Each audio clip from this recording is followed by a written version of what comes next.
সুন্দরবনের জঙ্গলের দৃশ্য বারবার আপনাদের দেখাচ্ছি, আর সেই থেকেই তৈরি হচ্ছে সুন্দরবনের প্রতি এক ভালোবাসা।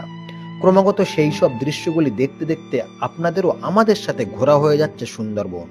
আপনারাও পৌঁছে যাচ্ছেন সুন্দরবনের মানুষের কাছে। কখনো চলে যাচ্ছি জঙ্গল লাগোয়া মানুষের কাছে, তো আবার কখনো চলে যাচ্ছি জঙ্গলের কোর এরিয়াতে। এক অন্তহীন ভালোবাসা আছে সুন্দরবনের প্রকৃতিতে, তাই তো সেগুলিরই স্বাদ আস্বাদন করাই আপনাদের। আজকে এক ভিন্ন ধরনের অভিজ্ঞতার কাহিনী আপনাদের শোনাবো, যে বস্তাবড়ির খাল থেকে শুরু করে বিস্তীর্ণ এলাকা সুন্দরবনের, যেখানে গিয়ে বাঘের দেখা পাওয়া যাচ্ছে। চলুন সেই কথাই শোনা যাক। তাহলে 2 মিনিট বসা যাক। আজকে এখন সকাল, এই সকালে দাঁড়িয়ে আছি হেরোর অপোজিট সাইডে এক জঙ্গলে, এবং সেখানে যখন দাঁড়িয়ে আছি পার্ক পাশেই, তাই তো? হ্যাঁ, ঝড়খালি পার্ক, এবং ঝড়খালি পাশে দাঁড়িয়ে আছি পার্কে। আজকে পেয়েছি রামদাকে।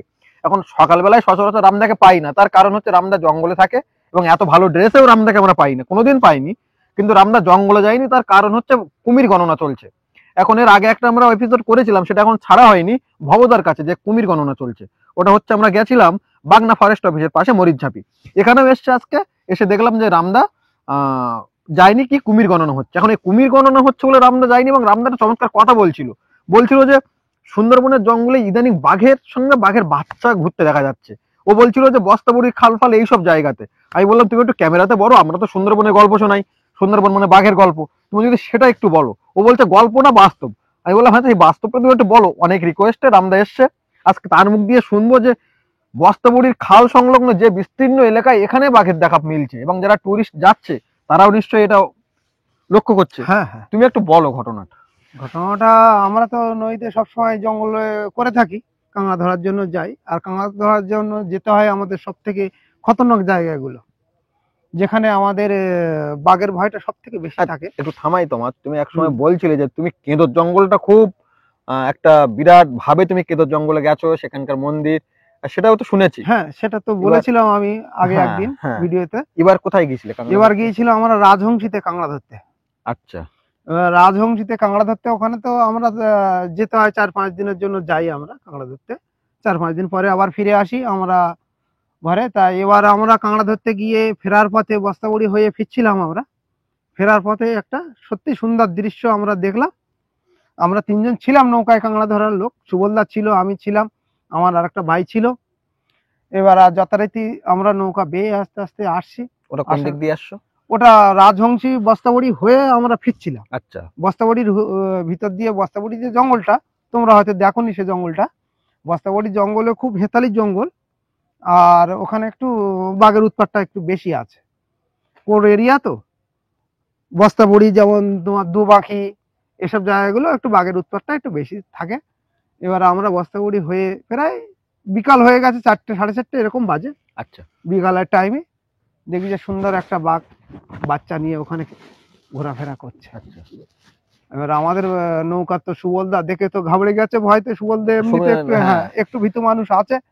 এবার তাড়াতাড়ি আমাকে বলছে, ভাই তাড়াতাড়ি তুই ডাঁটটা মার, আমরা চলে যাই এখান দিয়ে।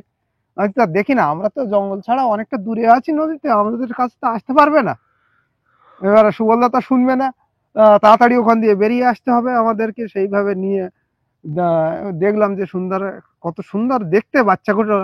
আর ওর মাটা নিয়ে ঘুরছে ওখানে বিকালের টাইমে, এত সুন্দর দেখাচ্ছে জঙ্গলের ভিতরে। সেসবগুলো না দেখলেও বলে প্রকাশ করা যায় না ভাষায়। এবার অনেকে টুরিস্ট যারা এখন যাচ্ছে দেখতে, অনেকের ভাগ্যে হয়তো দেখা মিলছে, ইদানিং মেলে। যাদের ভাগ্যে যদি দেখা হয়ে থাকে, তাহলে কোনো সময় 2-1 সবাই তো দেখতে পায় না, অনেক সময় অনেকের ভাগ্যে মিলে যায়। আর যথারীতি আমি আজকে উঠে এসেছি কিছুদিন আগে, সপ্তাহখানি আগে। এবারে গেলে না কেন কুমির গণনা? হ্যাঁ, এবার ওই কুমির গণনা হচ্ছে বলে তো আমাদের একটু রেস্ট আছে, জঙ্গলে যেতে দিচ্ছে না। বলছে ওরা কিভাবে যে কুমির গণনা করে সরকার থেকে, আমাদের জানা নেই সেটা সঠিক বিষয়টা। তো বললো এখন কিছুদিন নদীতে আসা বন্ধ করতে হবে, মাছ কাঁকড়া ধরা বন্ধ করতে হবে জঙ্গলের ভিতরে। সেইভাবে আমাদেরকে এখন উপরে আছি, মাছ কাঁকড়া ধরতে যেতে পারছি না। এটা তো বিশাল কাঁকড়ার গুণ, কাঁকড়া মোটামুটি হচ্ছে। কাঁকড়ার গুণ ততটা ভালো নয়, কিন্তু রেটটা সুন্দর। মানে অল্প কাঁকড়া পেলে বেশি দামে বিক্রি হবে। যেমন আগে বেশি কাঁকড়া পেলে অল্প দামে বিক্রি হতো, এখন অল্প পেলে বেশি দামে বিক্রি হবে। যার জন্য এখন কাঁকড়াটা ধরতে মানুষ খুবই আগ্রহ। আর বাস্তবেই আমাদের জীবিকা নির্বাহ তো ওই মাছ কাঁকড়ার উপরে, সবসময়ের জন্য মাছ কাঁকড়া ধরেই তো আমাদের জীবিকা নির্বাহ করতে হয়, এটা অনেকেই জানে। অবশ্যই। জঙ্গল করে আমরা এই কিছু কিছু মানুষ অন্তত ঝড়খালি বা ওদের রায়দিঘি এরকম কিছু কিছু জায়গার মানুষ 75% মানুষ আমাদের এই নদী খালের উপরে জীবিকা নির্বাহ করে।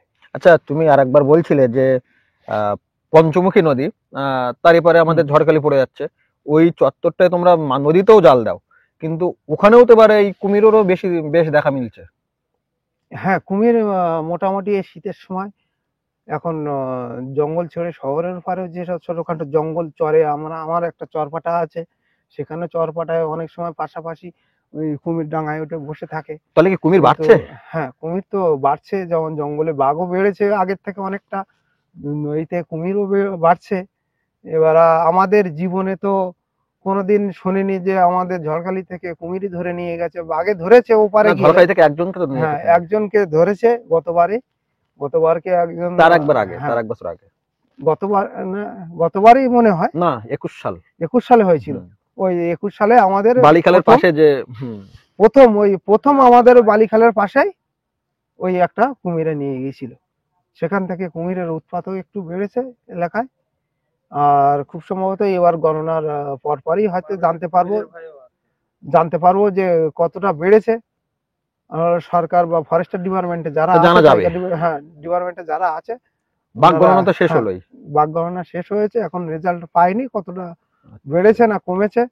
অবশ্যই বেড়েছে আগের থেকে, তা না হলে দেখা যেত না, অনেকটাই দেখা যাচ্ছে আচ্ছা, আগের আরেকটা থেকে। কথা বলি হ্যাঁ। তোমাকে থামিয়ে, পঞ্চমুখী নদীতে যখন জাল দেওয়া হচ্ছে, সেখানে হুম। ছয়রাফ বলে একজন লোক আছে, কিন্তু ছয়রাফ, ওই যে আমাদের সুপদ কাকার সঙ্গে জাল দেয় পঞ্চমুখীতে, সোনাখালী বাড়ি কালো করে একটা ছেলে, হ্যাঁ, আমাদের ভাই, ওই ছয়রাফ ভাই যখন বলছে দোবাকের চরে বিকালে করে কিন্তু ওরা প্রায় বাঘ দেখছিল, বলছে ইদানিং দেখা যাচ্ছে। এখন তোমরা তো চর পাটা দিচ্ছ, তোমাদের এরকম রাত্রেবেলা যখন চর পাটা দাও, দিনের বেলায় বাঘ দেখা যাচ্ছে, আর রাতে তো এখন কুমিরের গণনা, মানে কুমির বেড়েছে।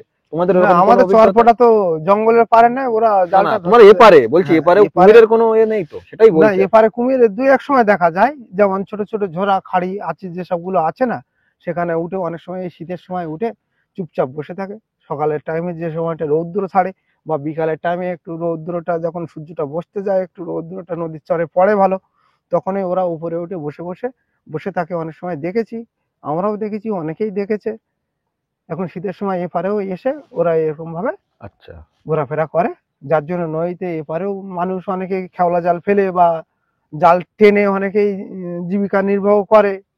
তারাও ভয়তে হয়তো নদীতে যেতে পারছে না, অনেকেই যায়ও না, আগের থেকে অনেকে কমেই গেছে মাছ ধরাটাও, খেওলা জাল বাওয়াটাও। এরকম পরিস্থিতি এখন হচ্ছে আস্তে আস্তে। আচ্ছা, এবার একটা কথা তুমি বলো শেষের দিকে, এই যে লাস্ট যেবার তোমরা কাঁকড়া ধরে বা মাছ ধরে যেভাবে হোক উঠে আসলে, এখানে তোমাদের মাছ কাঁকড়া এখন কেমন মিলছে? মানে গভীর জঙ্গলে তো বাঘের সঙ্গে লড়াই থাকে, আর সেখানে মাছ কাঁকড়া কেমন মিলছে? এবার কাঁকড়াটা মেলা বলতে এখন প্রচন্ড খাঁড়ির ভিতরে তো ঢুকতে হয়, জঙ্গল যেখানে দেখা যাচ্ছে। অনেক সময় আমরা কি করি, দেখা যাচ্ছে এই জঙ্গলটাতে, এই খাঁড়িটাতে কেউ ঢোকেনি মনে হয়, এগোনে কেউ মনে হয় যায়নি, সেখানে আমাদের ঢুকতে হবে। হয়তো দেখা যাচ্ছে এগোনে ঢুকলে আমাদেরকে একটু হয়তো এই খাঁড়ির ভিতরে কাঁকড়াটা বেশি পাবো। সেই রকম খুব মানে কি বলবো, মানে এত ভয়ঙ্কর জায়গায় আমাদের ঢুকতে হয়, মানে সেটা উপরের দিকে দেখলে তো ভয় আসে, তবু কিছু করার নেই, আমাদের জীবিকা নির্বাহ করার জন্য যেতে হয় যতক্ষণ। সেই রকম জায়গায় গেলে আচ্ছা, এখন কাঁকড়াটাও বা ভালো হচ্ছে না। দামটা শীতের বেশ। সময়, হ্যাঁ, শীতের সময় মাছটাও ভালো হচ্ছে না, চিংড়ি মাছটা হচ্ছে চরপাটায় বা কুলে, অন্য মাছ তো নেই ভালো। এখন ঠান্ডার সময় নদীর জলের কালারটাও চেঞ্জ হয়েছে আস্তে। এবার কিছুদিন পরে অন্য মাছ, সাদা মাছও শুরু হবে, চিংড়ি মাছটা কমে যাবে। আচ্ছা, এরকম একটা বিষয় থাকে, একটা একটা সিজনে একটা একটা মাছের সময় আসে, শেষের সময়ের উপরে দাঁড়িয়ে আচ্ছা, মাছগুলো হয়। এখানে একটা কথা বলি, যে এই যে তুমি বারবার বলছিলে যে বস্তা বুড়িতে বাঘ দেখছো, এখন এই বস্তা বুড়িতে বাঘের যে দেখা, হুম। সেখানে তাদের দৃশ্য কেমন দেখলে? মানে এটা তো আমাদের চাক্ষুষ হয় না, তোমাদের কাছ থেকে শুনে সেগুলো আমাদের একটু করতে দৃশ্যটা হয়। কি বলবো আমি, মানে সেটা আমি বললাম আগের বারে যে বলে ভাষায় বোঝানো সম্ভব নয়। আচ্ছা, আচ্ছা। কাউকে যে ভাষায় বলে বোঝাবো সেরকম কোনো ভাষা হয়তো নেই, যে দৃশ্যটা কেমন ছিল তাদের। যেমন ছোট একটা বিড়াল বাচ্চা নিয়ে যেমন খেলা করে না, ঠিক তেমনটাই ওই রকম বাঘের বাচ্চা নিয়ে বাঘটা খেলা করে সুন্দরভাবে তাকে তোমার নিয়ে সেখানে সাথে করে- কাঁকড়া ধরলে না, ফিরে চলে না, গেলে? হ্যাঁ আমরা তো কাঁকড়া ধরেনি, আসার পথে দেখলাম আচ্ছা এটা। আচ্ছা আচ্ছা, আসার পথে। নৌকা দিয়ে বেয়ে আসার পথে আমরা দেখছি ওই রকম দৃশ্য জঙ্গলের ভিতরে সাইডে। সবসময় তো দেখা মেলে না, কোনো সময় হয়তো ভাগ্যে নসিবে থাকলে তাই মিলেছে আমাদের এবারও। বহুত বছর আগে একবার দেখেছিলাম, আর এই দেখলাম আমি এই কত বছরের ভিতরে, মনে হয় আমি 10-12 বছর জঙ্গল করছি, তার ভিতরে এই দুবার দেখতে পেয়েছি ঠাকুরের কৃপায়। না, আর দেখতে পাওয়া আশা ভালো। আশা করি যেন চোখের সামনে না পড়ে কোনোদিন, সেরকম আশা রাখি। তবু চোখে মিলে গেলে কিছু করার নেই। রামদার সঙ্গে সচরাচর এই পরিস্থিতিতে বা এরকম একটা সকালের সময় এত ভালো ড্রেস পাতিতে আমরা থাকি না। রামদা কোনো সময় যদি জঙ্গল করে আসে তাকে ধরে নিয়ে আমরা একটুখানি তার কাছ থেকে সেই অভিজ্ঞতা শুনি।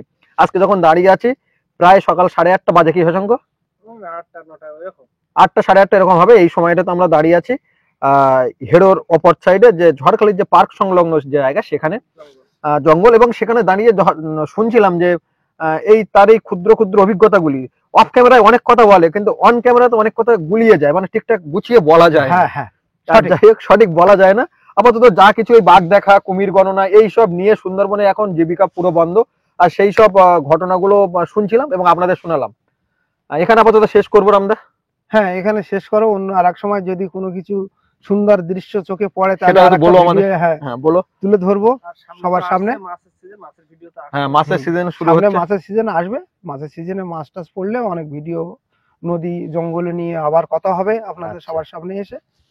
ঠিক আছে, তাহলে এখানে আপাতত শেষ করলাম এই ঘটনা।